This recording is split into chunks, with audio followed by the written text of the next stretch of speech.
Qual é o resultado de raiz quadrada de 100 menos 400 dividido por menos 5 menos 11?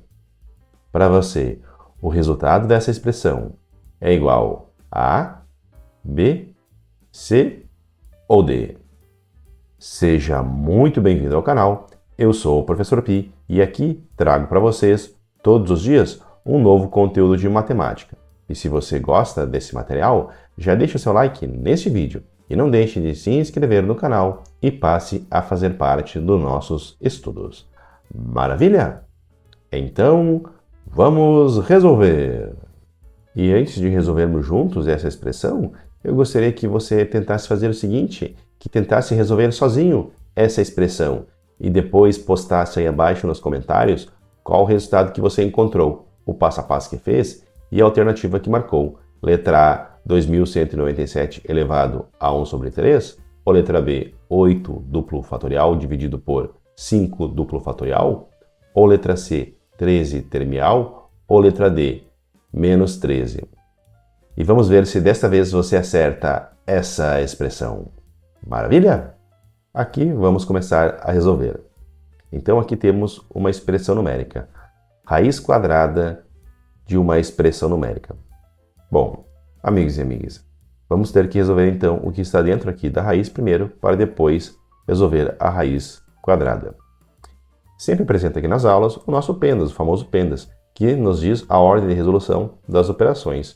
O P nos diz que devemos resolver o que estiver dentro dos parênteses primeiro, depois os expoentes raízes, depois multiplicação e divisão e por último adição e subtração. É bom lembrar, né, que temos 4 etapas aqui. Primeiro, resolve-se o que estiver dentro dos parênteses, depois expoentes raízes, depois multiplicação e divisão.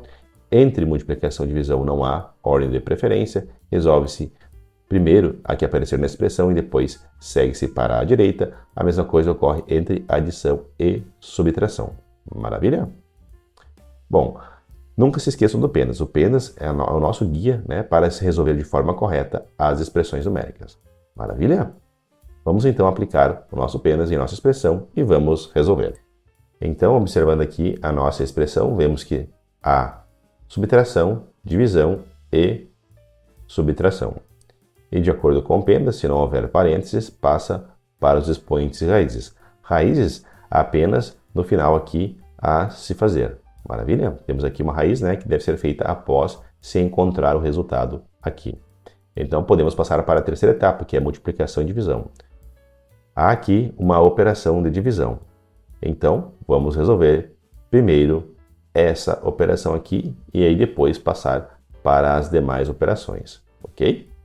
Então vamos dar o primeiro passo e resolver nossa expressão. Vamos resolver primeiro a nossa divisão. 400 dividido por menos 5. E antes de dar continuidade, aqui pessoal, eu gostaria de deixar meu imenso agradecimento a todas as pessoas que já deixaram seu like neste vídeo e que se inscreveram no canal e que também vêm nos acompanhando vídeo a vídeo. O nosso trabalho aqui é feito com muito empenho e dedicação e tem o intuito de levar a matemática a todas as pessoas que têm acesso à internet. E isso é feito de forma totalmente gratuita, para que você possa cada vez mais melhorar o seu entendimento e compreensão sobre a matemática. Aqui as soluções são sempre feitas passo a passo. E também, né, os nossos exercícios aqui, eles são muito úteis às pessoas que querem treinar o seu cérebro na matemática e no raciocínio lógico para ter uma mentalidade cada vez mais afirmativa na área da matemática e raciocínio lógico, que é tão importante em nossas vidas, né? Bom, então vamos dar continuidade aqui. Vamos então aqui fazer a nossa divisão. Aqui temos 400 e 400 positivo. O sinal de subtração fica para fora, depois aplicamos. Vamos aqui então fazer 400 positivo dividido por menos 5. Então vamos fazer aqui a nossa divisão. Como temos um número positivo com um número negativo, vamos prestar atenção aqui na regra dos sinais. Quando há número positivo dividido por número negativo, o resultado aqui vai ser um número negativo. Vamos deixar aqui o sinal negativo. Tem aqui a regra dos sinais, né? A regra dos sinais nos diz que quando houver números com sinais positivos, a divisão vai resultar um número positivo. Assim também como houver os dois números negativos, vai resultar um número positivo. Quando houver números com sinais iguais, seja positivo ou negativo, vai resultar um número positivo. E quando houver números envolvidos em uma divisão de dois números, números com sinais diferentes, mais com menos ou menos com mais, vai resultar em um número negativo.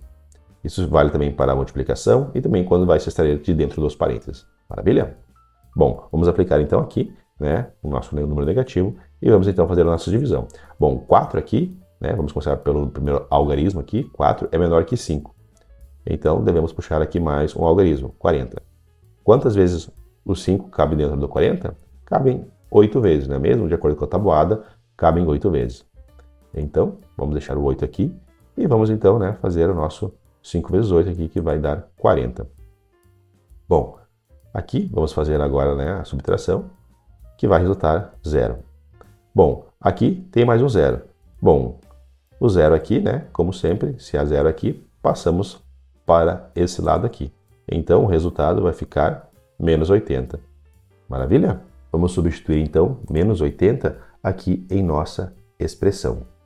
400 dividido por menos 5 fica menos 80.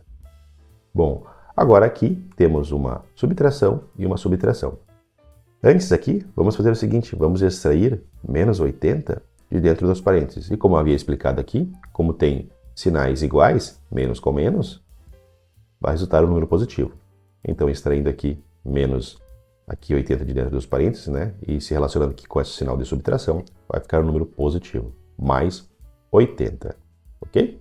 Bom, agora já estamos então na quarta etapa do PENDAS.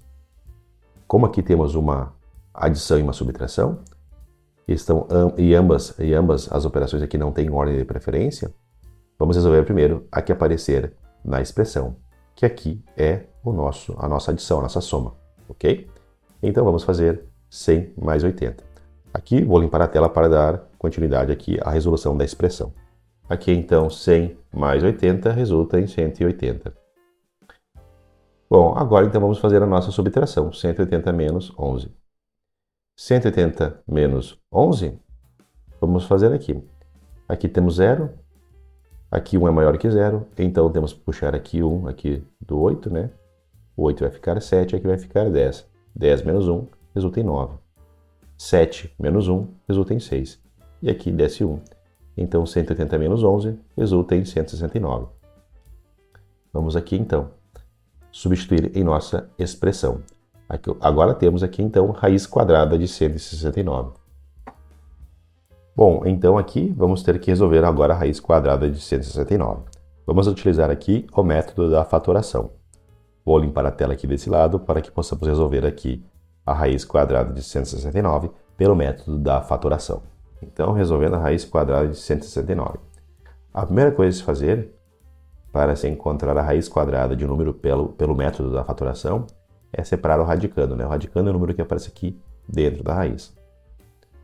Bom, separando o radicando, aqui vamos começar a fazer o seguinte. Vamos começar a dividir 169 pelos números primos em ordem crescente. Justamente para que aqui possamos encontrar entre esses divisores de números primos uma multiplicação cuja multiplicação deve ser convertida em potências de expoente igual ao do índice aqui da raiz, que é 2, né? Não aparece aqui, quando não aparece, quer dizer que é a raiz quadrada, então quer dizer que é o índice 2. Bom, encontrando essas potências de expoente 2, vamos aqui então fazer a simplificação entre os expoentes e o índice da raiz, ok? Aqui vamos fazer apenas uma breve revisão do que são números primos, já que os números primos aqui, né, vai ser o nosso divisor aqui do radicando e sequências de sua divisão. Maravilha? Bom, os números primos são os números que são divisíveis apenas por 1 e por ele mesmo, e que são superiores a 1, ok? Então, o 1 não é número primo, o 2 é o primeiro número primo e é o único número par primo, já que é divisível apenas por 1 e por ele mesmo. O 3 é o primeiro número ímpar, já que ele é divisível por ele mesmo e por 1 apenas. O 4, repare que não está aqui, pois além de ser divisível por 1 e por ele mesmo, ele é divisível por 2, então não é número primo. O 5 é número primo, o 6 não é, o 7 é, e assim sucessivamente. Maravilha? Uma pergunta que eu gostaria de deixar para vocês aí. Os números primos são infinitos ou não?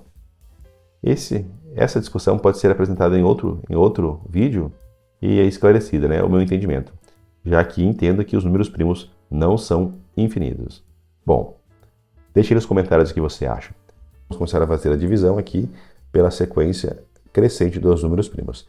Então devemos verificar se o número que está desse lado aqui, ele é divisível pelo número primo da ordem. Se ele for, aí dividimos. Se não, deixamos para o próximo número da ordem de números primos.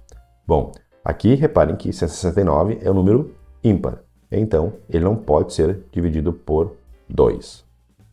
Então, passamos para o próximo número primo, que é 3. Para saber se o número é divisível por 3, somamos os algarismos e se ele for um número divisível por 3, então ele é divisível por 3. Vamos ver aqui. Temos que 169 tem 1, 6 e 9. 1 mais 6 é igual a 7. 7 mais 9 é igual a 16.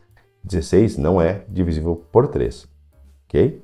Então podemos passar para o próximo número primo, que é 5. 5, o número é divisível por 5 apenas se aqui o último algarismo for 5 ou 0. Então, ele não pode ser divisível por 5. Vamos para o número primo seguinte aqui, que é 7. E aí, diz aí, como você sabe se o número é divisível por 7? Aqui vou apresentar mais uma dica.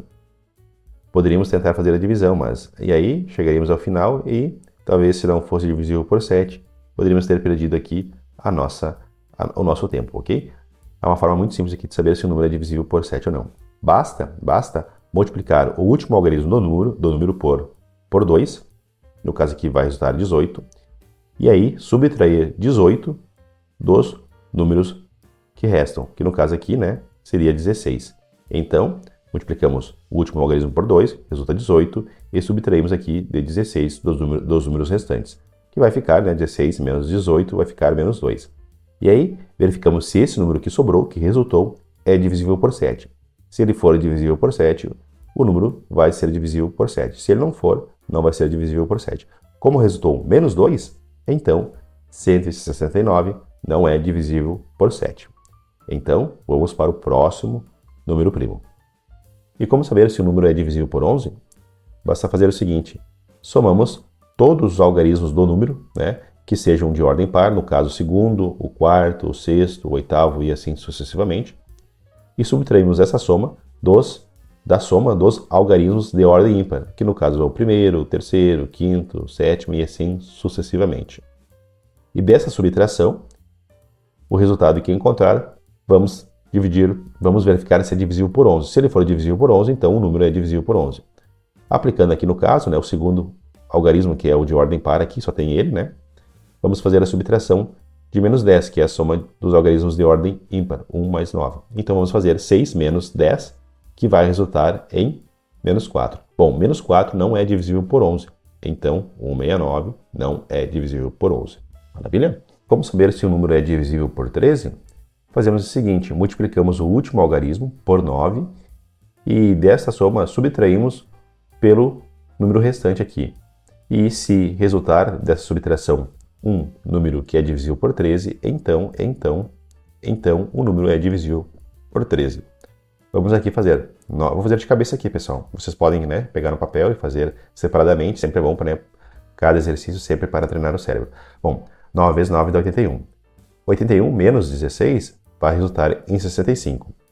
E 65 dividido por 13 resulta em 5. Então, 169, né, é divisível por 13, já que 65 também é divisível por 13.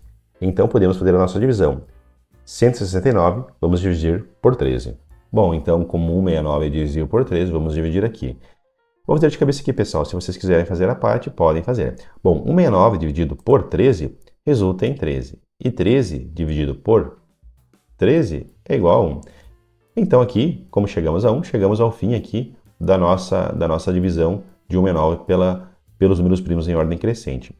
Então, aqui encontramos apenas aqui dois números primos, né, que são 13 e 13. Bom, e como eu havia mencionado no início, né, agora o que devemos fazer é converter essa multiplicação em uma potência de expoente 2. E para saber se ele pode ser convertido, basta verificar se é uma repetição aqui, né, de 2 vezes do número. E aí podemos converter. Bom, então aqui vamos ter apenas 13 elevado a 2. ok? Bom, e agora, né, como temos a nossa potência aqui de 13 elevado a 2, vamos aqui substituir o 13 elevado a 2 aqui no lugar de 169, né? E podemos fazer aqui a nossa simplificação, né? Do índice da raiz quadrada, que é 2, pelo expoente aqui do 13. E vamos extrair então o 13 de dentro da raiz. Então o resultado que encontramos aqui de nossa expressão numérica é igual a 13. Em nossas respostas aqui não há 13. Apenas aqui é menos 13, mas menos 13 não é igual a 13. Então vamos verificar qual das respostas aqui, né, equivale a 13. Bom, vamos deixar o 13 aqui, vamos descartar o menos 13 aqui, a letra D, né, já que não pode ser, e vamos verificar as demais alternativas aqui. Vou limpar a tela e vamos verificar uma a uma. Aqui vamos começar pela letra C, 13 termial. E aí, você sabe o que é termial? As pessoas que me acompanham aqui há mais tempo já sabem, né? Termial é uma notação matemática, que diz que devemos fazer o seguinte: somar o número que aparece aqui antes do símbolo com todos os seus naturais anteriores até chegar a 1. Vamos dar um exemplo aqui com 3. 3 termial. Para se resolver, deve somar o 3 com os seus antecessores naturais até chegar a 1. No caso de 3, né, temos apenas 2 antecessores naturais até chegar a 1, que no caso, né, é 2 e 1. Bom, fazemos a soma. 3 mais 2 é igual a 5, mais 1 é igual a 6. Bom, e agora para 13? Bom, para 13 é a mesma coisa. Mas observe aqui, amigos e amigas, que o que estamos procurando aqui é o número 13. E se viéssemos aqui e fizéssemos a soma do 13 com todos os seus antecessores naturais, encontraríamos um número muito maior que 13, já que o 13 aqui já é o primeiro algarismo aqui da soma. Maravilha? Apenas para fins aqui, né, de conhecimento, 13 termial resulta em 91, ou seja, um número aqui muito diferente do que estamos procurando. Então podemos passar aqui a letra B. Bom, então aqui podemos descartar a letra C também. Vamos aqui resolver a letra B. Aqui temos 8 duplo fatorial dividido por 5 duplo fatorial. Maravilha? E aí, você já ouviu falar sobre duplo fatorial? Para se resolver duplo fatorial, deve-se verificar a paridade do número. Se esse número for par, multiplica-se esse número por todos os seus antecessores naturais pares. E se for ímpar, multiplica-se o número por todos os seus antecessores naturais ímpares. No caso de 8, aqui, os antecessores pares naturais de 8 são apenas o 6, o 4 e o 2. Vou fazer de cabeça aqui a multiplicação. 8 vezes 6 é igual a 48. 48 vezes 4 é igual a 192. Vezes 2 é igual a 384. Bom, aqui no caso de 5, como é ímpar, vamos multiplicar o 5 pelos seus antecessores naturais ímpares, que são apenas o 1 e o 3. 5 vezes 3 é igual a 15, vezes 1 é igual a 15. Bom, aqui vai resultar um número quebrado. O resultado aqui de 384 dividido por 15 aqui é igual a 25,6, o que é diferente aqui do resultado da nossa expressão aqui que estamos procurando. Então, amigos e amigas, provavelmente deve ser a letra A. Vamos conferir aqui. Então vamos descartar a letra B e vamos confirmar se é a letra A. Se não for, nenhuma das respostas é a correta. Aqui temos uma potência com expoente fracionário. Podemos converter esta potência aqui com expoente fracionário em uma raiz cúbica. Ficaria assim. Aqui, a base da potência, né, se transforma no radicando. O denominador do expoente aqui se transforma no índice da raiz e o numerador do expoente se transforma aqui no expoente do radicando. Como é 1, né, podemos aqui deixar ele oculto aqui, ok? Bom, então agora nós temos que resolver raiz cúbica de 2197. E poderíamos utilizar o método da fatoração, como utilizamos para extrair a raiz quadrada de 169. No entanto, é um método mais fácil aqui. Podemos fazer o seguinte, fazer 13 elevado a 3, e se 13 elevado a 3 for igual a 2197, então temos, né, que a raiz cúbica de 2197 é igual a 13. Porque aqui, né, nesse caso, bastaria então simplificar o índice 3 com o expoente 3 e extrair 13, né, como raiz cúbica de 2197. Bom, vamos fazer então 13 elevado a 3? Para se fazer isso, né, basta multiplicar 13 vezes 3 vezes 3. Vamos fazer a multiplicação. 13 vezes 13. 3 vezes 3 é igual a 9. 3 vezes 1 é igual a 3. Bom, 1 vezes 13 é igual a 13. Puxamos para casa ao lado aqui, né, e vamos somar. Desce 9. Aqui 3 mais 3 é igual a 6. E aqui desce 1. Temos 169. E na sequência aqui, vamos fazer mais uma vez vezes 13, né? 9 vezes 3 é igual a 27. Aqui, então, sobe 2 aqui para cima. 3 vezes 6 é igual a 18. Mais 2 é igual a 20. Desce o 0 e sobe 2 aqui. 3 vezes 1 é igual a 3. Mais 2 é igual a 5. Bom, aqui basta fazer, né, 1 vezes 169. Vamos puxar para casa ao lado aqui e vamos somar, então. Desce o 7. 0 mais 9 é igual a 9. 5 mais 6 é igual a 11. Desce o 11. E aqui sobe 1. E vai resultar 1 mais 1, 2. Então, de fato, 13 elevado a 13 é igual a 2.197. Então, podemos concluir que a raiz cúbica de 2.197 é igual a 13. Então, a alternativa correta é a letra A. Então, amigos e amigas, acertaram mais essa questão? Comentem se acertaram, se erraram. Desejo a todos uma vida muito próspera, muito saudável. Fiquem todos com Deus e, se quiserem, podem fazer esta próxima questão que aparece na tela.